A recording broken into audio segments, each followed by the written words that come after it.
Hello, everyone. Welcome to the Q&A session on indolent non-Hodgkin lymphomas. My name is Gurjot Basra, and I'm the Manager of Patient Programs, Research, and Advocacy at Lymphoma Canada. I'll be the facilitator for this session today. I'm pleased to welcome here Dr. Neil Berenstein and Dr. Graham Fraser, who will be answering questions from the breakout room discussions on Waldenstrom's and chronic lymphocytic leukemia. Dr. Robert Puckrin had to step out for a different session, but we have our specialist here with us who will also be able to hopefully answer the questions related to follicular lymphoma. So as a reminder to our audience members, please type your questions into the Q&A chat box, which is in the middle of the black toolbar at the bottom of your screen. We'll try to answer as many questions as possible. So we did have a question come in asking if this is related to CLL. So are there some predisposing factors that put the patients at a higher risk for experiencing Richter's transformation? Yeah, it's a great question. I think the reality is that patients that have higher risk CLL, that have some of those high risk mutations that are heavily pretreated, likely do have a higher risk of Richter's transformation. It's not a common complication in CLL, and certainly though, I've seen patients develop Richter's even in the early stage asymptomatic low risk setting. So although there may be some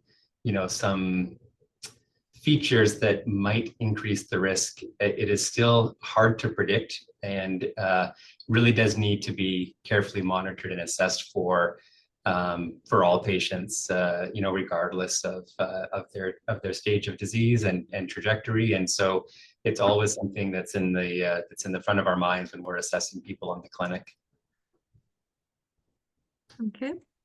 And related to Waldenstrom's, so I have Waldenstrom's macroglobulinemia and have hyperviscosity of my blood. Is this a permanent condition?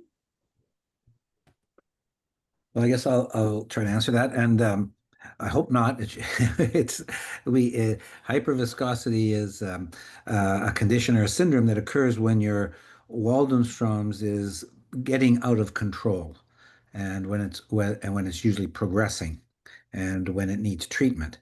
And the idea and some of the symptoms of hyperviscosity are very important and can be quite troublesome. I mean, symptoms like headache and visual disturbance and somnolence, and it can affect your kidneys a bit and your kidney function.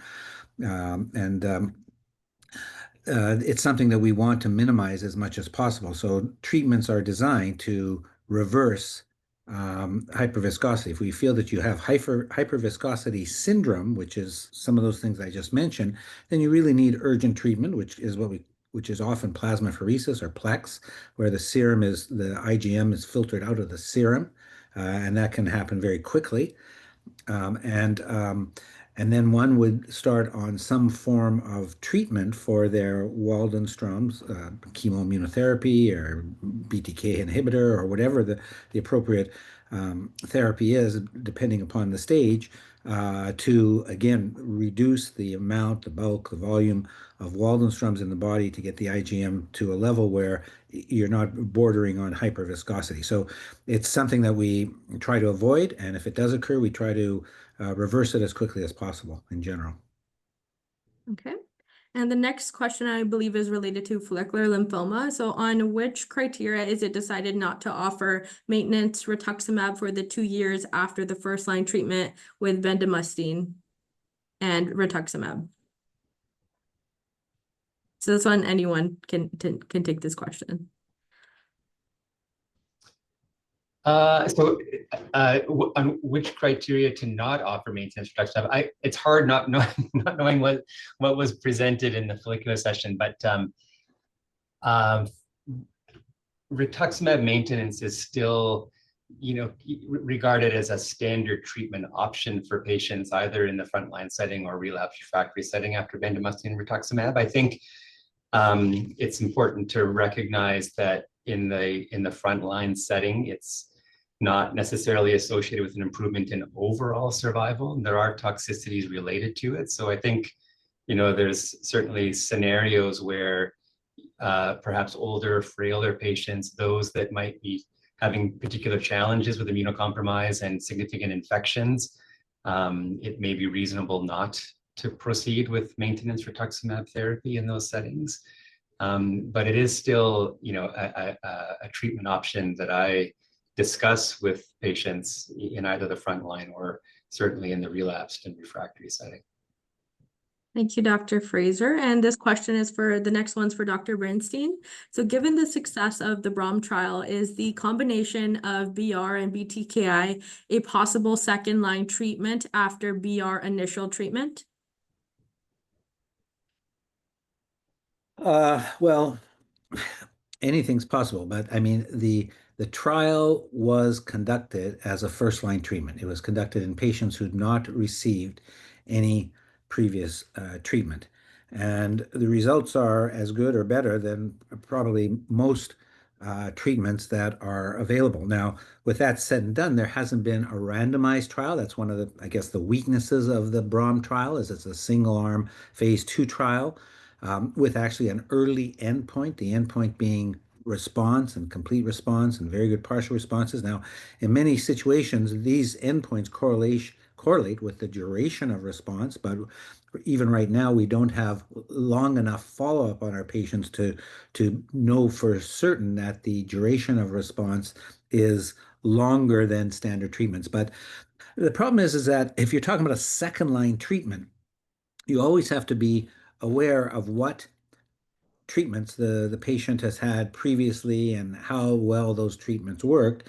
If a patient had just had BR as first line, you're not going to give them BR as second line unless they've had a really amazing response to the BR. So it wasn't designed as a second line treatment. It was designed as a first line treatment.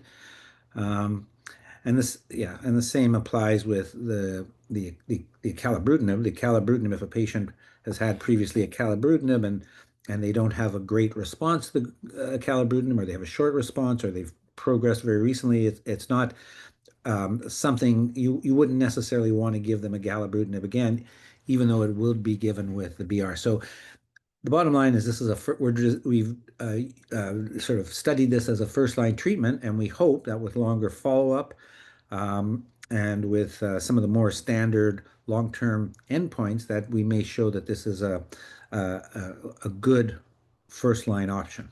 But right now, it's more speculative. Okay, and the next question is for the both of you. So can a PET scan detect a slow-growing indolent lymphoma? Example, nodal marginal zone. So anyone can answer that one. I'm happy to take it. So the short answer to the question is yes. PET scanning can be useful in the assessment of patients with indolent non-Hodgkin lymphomas.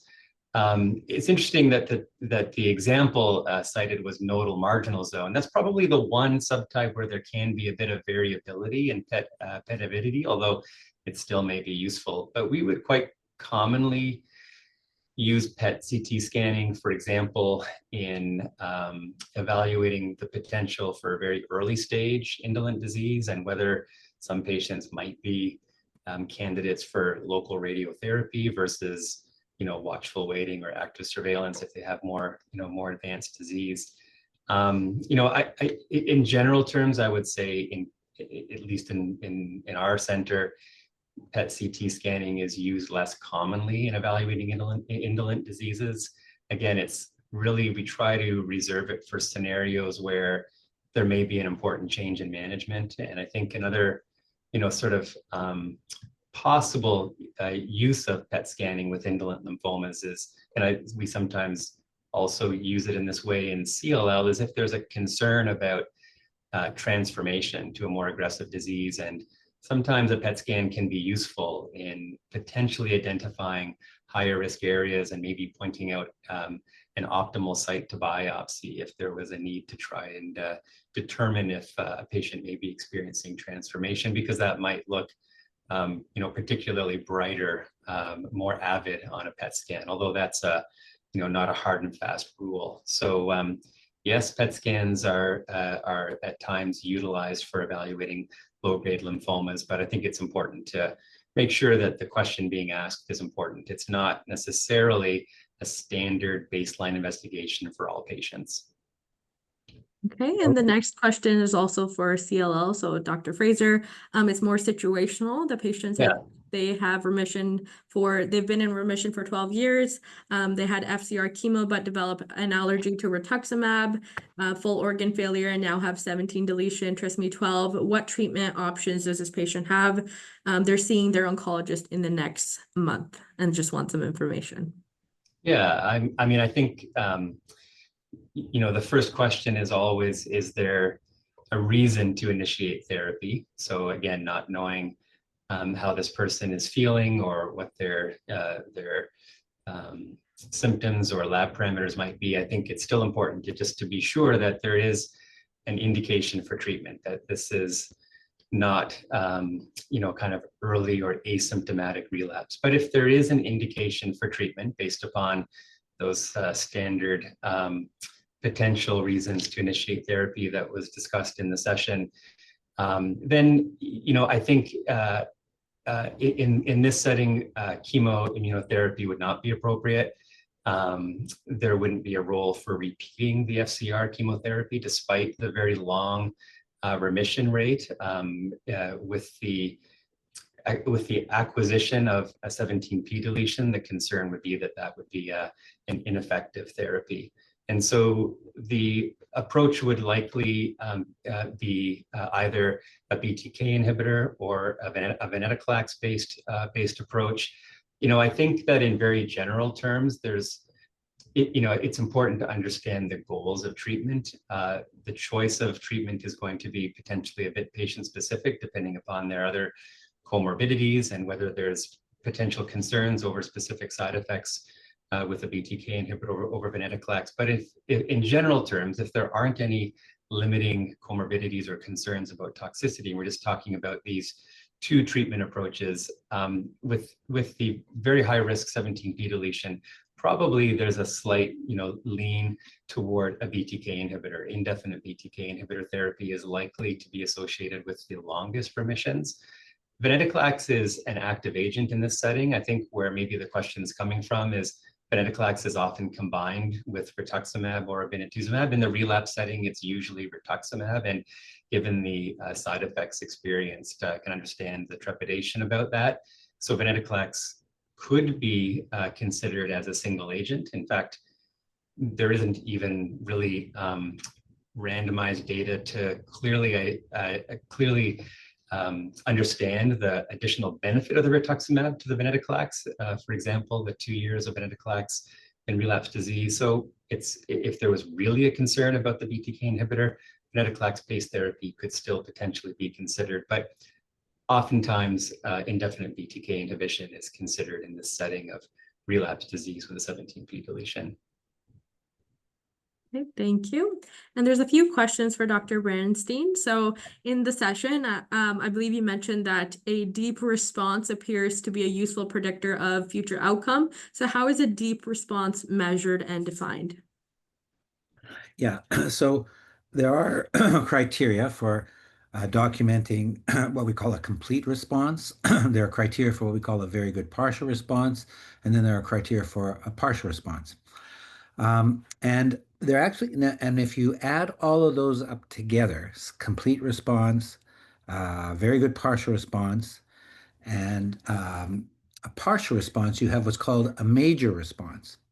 And the group from Dana-Farber have actually shown that patients who have major responses, as opposed to those who don't have major responses, actually do have, in various trials, longer progression-free survival. So that just means, I mean, it's almost sort of intuitive. It's maybe not rocket science. You're just saying those people who respond and have the best responses are going to have the longest duration of responses. Now, there's also some data which takes it one step further, which cuts out the partial response. So you're talking about complete response and very good partial response. Now, Complete response means everything you measure with respect to the Waldenstrom's is back to normal, including the bone marrow, including any lymph nodes that you had, including the IgM is back to within a normal level. And in addition, a test called the immunofixation electrophoresis, which is a very sensitive test, is normal. So to have all four of those things completely normal, you have a complete response. And there aren't a lot of complete response. It's very difficult to have all of those tests come back normal, especially the immunofixation electrophoresis. Now, the very good partial response means that you've had a greater than 90% reduction in your M protein. Your bone marrow is negative. Any lymph nodes you had are negative, but your immunofixation electrophoresis can still be positive from your blood. And that's a very good partial response. So you really have no visible disease, no detectable disease. It's a very sensitive lab test that that is saying that you're not complete, you're very good, partial response. So, and those patients tend to also have very, better durations of response and progression-free survival than, let's say, those who don't have those. So there are criteria as we've measured. Now, in the BROM trial, we also studied MRD, which is even a step further. So using next generation sequencing from the peripheral blood, we have looked at all of our patients every 6 months at whether we can use these genetic approaches to find any evidence of Waldenstrom's disease in the bone marrow peripheral blood. And I don't have the answer now to that, but that takes us down to another level of sensitivity. And what we're hoping is that with further follow-up, we'll be able to determine if those patients who have the MRD negativity, let's say at 6 months after treatment in their peripheral blood or in their bone marrow, if they're negative, do they actually have longer duration of responses? It all comes down to how long does your response last, or eventually how long do you survive? Although measuring survival with a treatment like this is very difficult. How long do people live? Because it's never the only treatment that people with Waldenstrom's will get. Your first treatment is your first treatment. Often you'll get a second treatment and a third treatment down the road. So you don't know the influence of either any of those treatments on overall survival. So we tend not to place a lot of emphasis on overall survival when looking at a first-line treatment, but we do look at disease-free survival, how long do you stay in remission, and how long does your response last? So I hope that answered the question. It was a long way of saying that we do have criteria, and there are some correlations that have been published with these different response levels. Thank you, Dr. Bernstein. The next question is also for you, and I'll just be paraphrasing a bit. So I was told that BTK inhibitors are usually the preferred first-line treatment for me, but I recently heard that having CXCR4 mutation might change that choice. I know I have the MYD88 mutation, but my CXCR4 status was not tested on my bone marrow biopsy. I was offered the option to travel to Toronto for another biopsy to check CXCR4. Should I get this test before starting a BTK inhibitor? And would a positive CXCR4 result change my treatment plan? That's a really good question, and the field is moving towards more molecular testing and even making treatment decisions based upon molecular testing. Unfortunately, we don't have the best treatments for every different molecular scenario. But what you're getting at is, okay, BTK inhibitors address the BTK pathway. If your MYD88 is mutated, that means that your Waldenstrom's is being driven to some extent through this BTK pathway, and therefore a BTK inhibitor is a good treatment. So those patients who have BTK mutations tend to respond better to BTK inhibitors. Now, on the other hand, if you have a CXCR4 mutation, and about 30 to 40% of patients will have a CXCR4 mutation, that means that your Waldenstrom's is probably being driven by another important pathway other than the BTK pathway. It's been driven by the CXCR4 pathway, and therefore BTK inhibitors aren't going to work as well in patients, and that's been shown. Patients who have CXCR4 mutations actually have lower response rates. They have shorter durations of response. There is some data that not all BTK inhibitors are equal, and that some BTK inhibitors may work better in those who have CXCR4 pathways, and I'm specifically referring to zanubrutinib. The longer follow-up in the ASPEN trials showed that patients with CXCR4 mutations had a little better outcome than those who got, let's say, ibrutinib. So, but those are really now the major first line options. So the point is that if you had this CXCR, I mean, you probably might be able to get zanubrutinib as a first line treatment. That would be better if you had the CXCR4 pathway, but you'll probably be able to get that zanubrutinib as a first line option anyway. So um, I don't know if you'll gain a lot, except you will have a better idea. I mean, even with zanubrutinib, patients don't stay in remission as long if they have a CXCR4 pathway. So if you want to know that information, that you may have a rockier course, it may be worth doing. Thank you. And I'll pass the next two questions on to Dr. Fraser. So is it common for fatigue to persist for years after remission has been achieved? And should life get back to normal, or is fatigue just the new reality? That's another great question, and something that I think we have a lot of discussion about in the clinic. Fatigue is common. And it's a difficult symptom to try to tease apart the contributors to. And I think that's kind of one of the challenges or common questions is, why am I fatigued, and what are the components contributing to it, and what can be done to try and improve energy levels in general. And it's in many cases there's not sort of a simple, straightforward magic bullet to deal with that. I think it's often a bit, of a multi-pronged approach. Obviously, there's a need to ensure that it isn't related to an active medical problem, whether it's related to the lymphoma that you were being treated for or an alternative diagnosis. There's a whole host of medical problems that might contribute to fatigue, thyroid disease, and other sorts of things. Clearly, mental health and other stressors, life stressors, contribute to fatigue.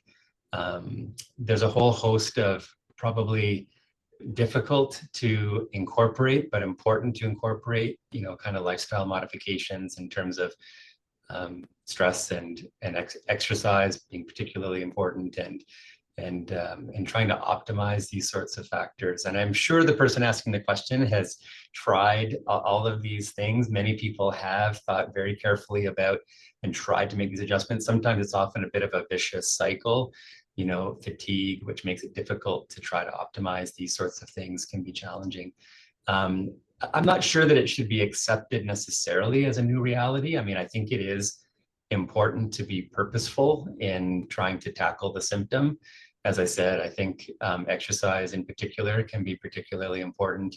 Obviously, good follow-up with your family physician and your hematologist to make sure that any potential, let's just say in general terms, medical issues are assessed and addressed to make sure that there aren't other things that can improve the symptom. And I do, though, think that over time, particularly for patients who are in a more prolonged period of remission or who get further away from their therapy, depending upon what that treatment was, do find that there may be improvements over time that can occur as they can, start to, really incorporate some of these, these aspects into their day-to-day routines and try to find mechanisms to cope with the level of fatigue that they have. And on that note, I just want to, sorry, were you going to comment something, Dr. Fraser? No, I was just going to say if Dr. Berenstein had any other, this again, I think this is something that we all deal with on a daily basis. If there were other thoughts, I was just going to invite him to comment. No, I mean, fatigue is a symptom that many patients have, and patients have major diseases, and they go through major treatments, and yes, they do go into remission, and but they've gone through a lot, so it's not, I think, unusual to have some level of fatigue. We always try to look for other causes of fatigue. Is there anything else that might be able to explain why the patient is more fatigued? I sometimes recommend exercise programs. I think I mean, there's a little bit of deconditioning that goes along with undergoing treatment for a condition, for lymphoma or for other, major illnesses, and exercise programs can be different. I mean, depending upon your age, but I think people have to get their body back in shape, so to speak, and whether it's a rehab program or another exercise type of program, um, but I think that one should always be hopeful that it will improve with time as you get away from the treatments and as the disease stays in remission, and so that's how I tend to approach it. And on the topic of fatigue, I just want to mention that Lymphoma Canada does have a patient resource on coping with fatigue. If on the conference platform itself, on the resources tab, you should be able to access this resource, and perhaps you might find some useful information in there. The next question I'm going to direct to Dr. Fraser as well. So this patient has had an autologous stem cell transplant.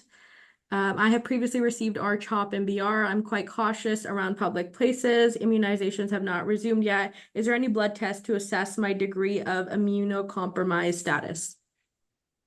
Yeah, another great question. Again, sort of daily discussion that happens in the clinic. And I'll answer first, and I will definitely get Dr. Berenstein's opinion on this too, as someone who's got a lot of knowledge in this area. There are some quantitative tests that can help understand your immune status. What are the levels of your white blood cells, your neutrophils? What are the levels of your immunoglobulins? But in very general terms, it's actually, practically speaking in the clinic, quite a difficult thing to really assess the level of immune compromise, given the complexity of the immune system and a lot of the, let's say, less quantitative and more qualitative or specialized immune interrogation that isn't necessarily always available to clinicians in the clinic. And it's actually quite difficult, I think, to kind of necessarily correlate specific markers of a quote unquote low immune system with the clinical course that they may have in terms of, kind of number or severity of infections that they may experience. But for sure, particularly talking about the scenario here post-transplant with previous, kind of immunosuppressive therapies, including rituximab, there is going to be a period of immune compromise that is going to be lasting, for some time after these treatments. And that means that there is going to be at least some increased risk for infections becoming perhaps more severe, or being at risk for infections being more severe or being hospitalized. So I think to answer the question, practically speaking, I think, those are the things that we would measure in the clinic routinely. What's the immunoglobulin level? Is there a potential role for immunoglobulin replacement if somebody is experiencing serious infections? It's become an increasingly common scenario, particularly with B-cell depleting therapies like CAR T-cell therapy. We use a lot of immunoglobulin replacement in CLL also for patients struggling with infections.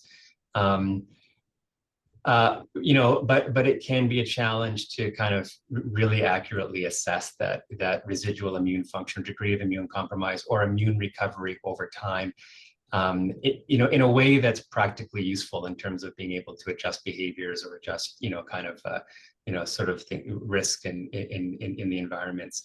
The only other thing that I would say is, at 7 months post-transplant, we would typically have recommended that vaccination already be initiated. So again, I don't know if this is necessarily common everywhere, but certainly beginning 3 months post-transplant, we would advocate for at least getting influenza vaccination, COVID vaccination.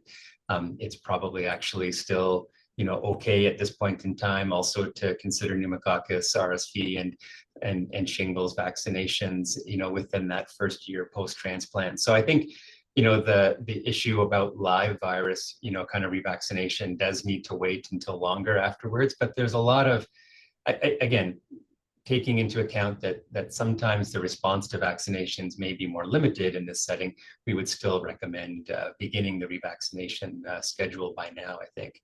And I'll maybe just invite Dr. Berenstein to comment. Yeah, I think that's a great and thorough answer and response, and everything that you do, we do as well. And I tend to do quantitative immunoglobulins on most of my patients who get therapy directed at their B cells, Rituxan or whatever, or even BTK inhibitors.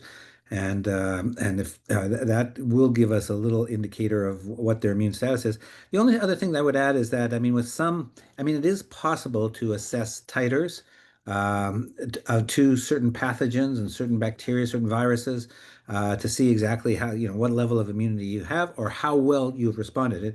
During the COVID epidemic, which I hate to think back on because it wasn't it was a difficult time for all of us, but we would often do titers on patients who had these different therapies to see how well their spike protein or their antibodies to the spike protein increased, or did they increase, being able to tell the patient, yes, you had a great response to this vaccine, or no, you didn't have a good response, and or have you been exposed to the virus? There's other antibodies that tell us nucleocapsid, whether you've been exposed to the virus, but and you can do the same thing for many different pathogens, and just to see how well your immune response has been to these vaccines, and are you immune, or do you have to consider vaccination again? The only other thing I would say is that there's no harm in getting a vaccine, even if we think that the response is going to be not as good as someone who hasn't had these treatments, or hasn't had a stem cell transplant, or hasn't had Rituxan.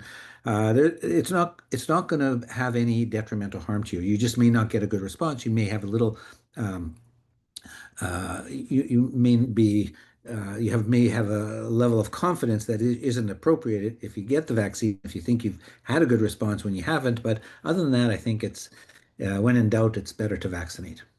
Perfect. And in the interest of time, we'll just take one last question. Dr. Berenstein, going back to the topic of CXCR4, is having a CXCR4 testing before any treatments have started important, or could it be done after starting zanubrutinib? It can be done anytime, as long as there's a source of cells to do the test on, right? The test, you need some sort of source of DNA from cells. So if you've had a treatment that's put you in remission, so it's hard to find the cells in your bone marrow or whatever, then the test you won't be able to get a good result from the test. But if you have that mutation, it should be there. It's not going to disappear, basically. And so to conclude the session, I just want to thank Dr. Berenstein and Dr. Fraser for taking the time to participate in the Q&A, as well as presenting on the respective sessions. We hope those watching today learned something new about their or their loved one's lymphoma subtype. And I have seen some more questions come in, but I want to let you know that Lymphoma Canada will be hosting a separate Q&A on October 30th as part of our Ask a Lymphoma/CLL Specialist Q&A program, where patients can submit their questions in advance and register for the live webinar to hear their answers, the answers to their questions directly from our specialists. So for more information and to already submit your questions, please visit www.lymphoma.ca. And with that said, I'd like to direct the audience to attend the next session titled Accessing Clinical Trials in Canada, which is starting in 2 minutes. Thank you, everyone. Thank you.